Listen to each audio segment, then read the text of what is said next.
G'day, V-dubbed here. How you doing? Today's video is about painting V-dubbed. Hope you enjoy it.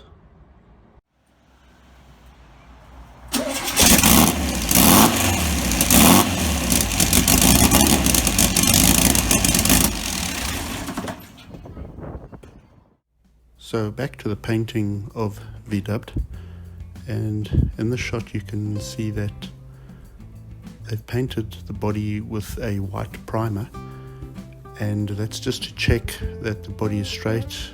They've got all the dents out.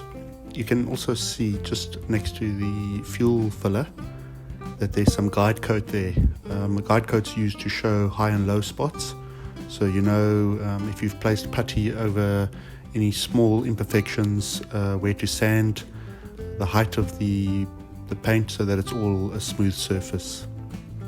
Just a shot of the other side, again just with the white primer on the areas that have been worked on.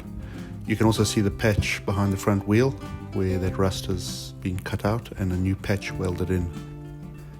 A shot from the back, you can see a bit of guide coat just above the wheel there.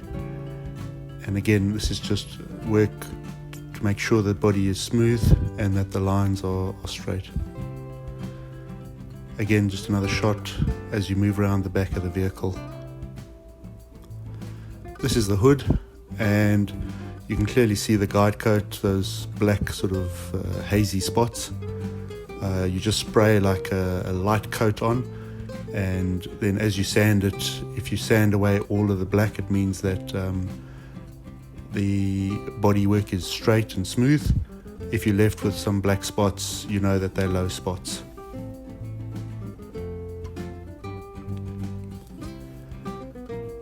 So going back a week later, and they've now sprayed the vehicle black and white.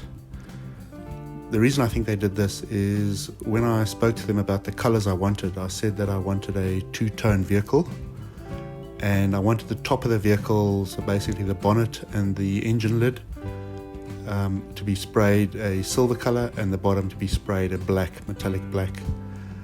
I could see on their faces that they weren't really getting any buy-in, that they weren't happy or they didn't believe it was the right choice. And so I think this was a temporary spray job just to check what it would actually look like, and maybe to convince me not to go ahead. This is just a vehicle from the side. You can see the body is absolutely straight now. You can see the gloss coming off that black paintwork. Coming around the rear, again you can just see the gloss on the black. It actually looks really good. Again, just moving further around, the rear of the vehicle black.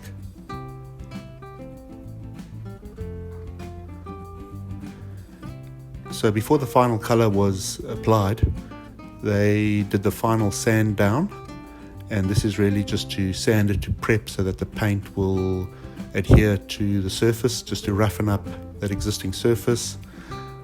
So the primer's down, all the sanding's been done, all the guide coat's been done, and now it was just roughed up ready for the color coat. And then after you've put on the color coat, then there's a clear coat stage. So this is just the sanding before the color coat. Again, just a shot, you can see some areas where they must have sanded through, where they've put grey primer on, just because you don't want raw steel, because rust will start. Again, that's from the rear. You'd see there's some high areas or where they had to do some rework, and that's why you're seeing those grey spots.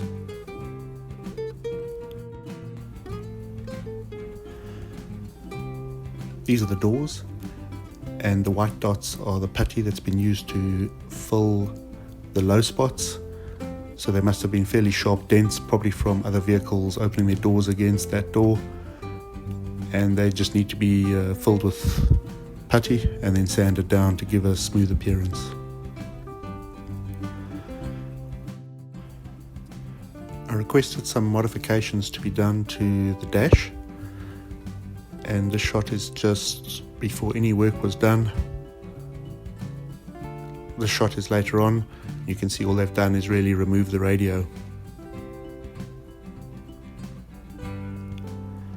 This is just another shot from the side, and at this stage all they've done is remove the radio and the vents at the top, the air vents.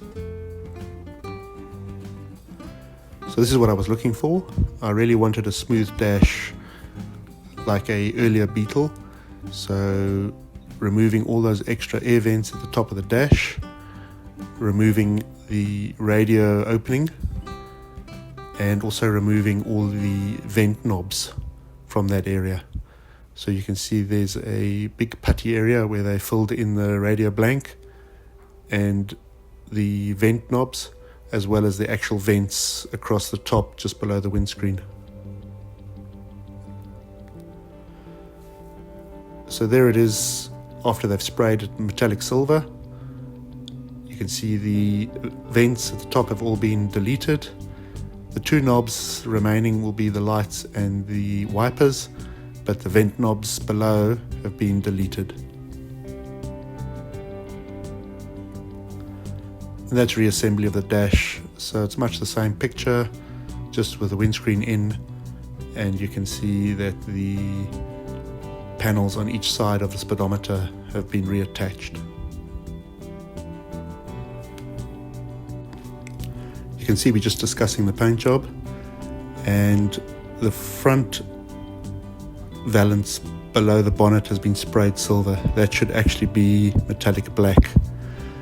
And as I said earlier, they weren't sure about what effect I was going for, and you'll see at the end they do get it right, but it took a bit of convincing them that that's exactly what I wanted and that's what they needed to do.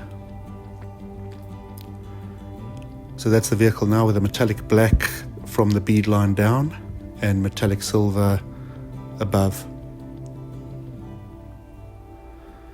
Again at the rear, they sprayed the rear valance metallic silver, which is not what I was looking for. So I just said to them they needed to change that back to metallic black, and you'll see the shots later on.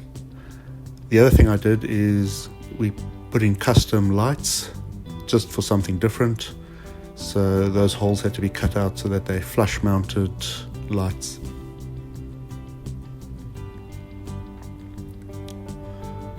Just a shot from the side, you can just see the two-tone. They're starting to assemble the vehicle, so that's the side quarter vent being installed. At last, here we have it. So that's what I was looking for, just the bonnet to be silver, but the rest to be metallic black. And I believe it came out really well.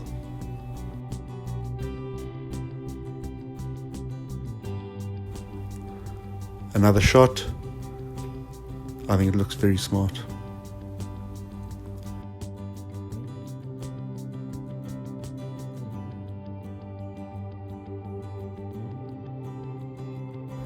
Just from the side, pretty much the same as before.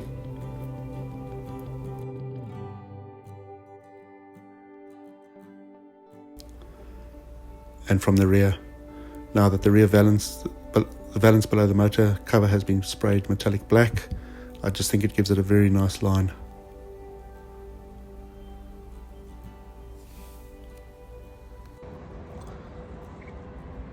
Alright, that's it for today. Thanks for watching, and take care. Thanks again for watching, and be sure to like, share, subscribe, and leave me any comments.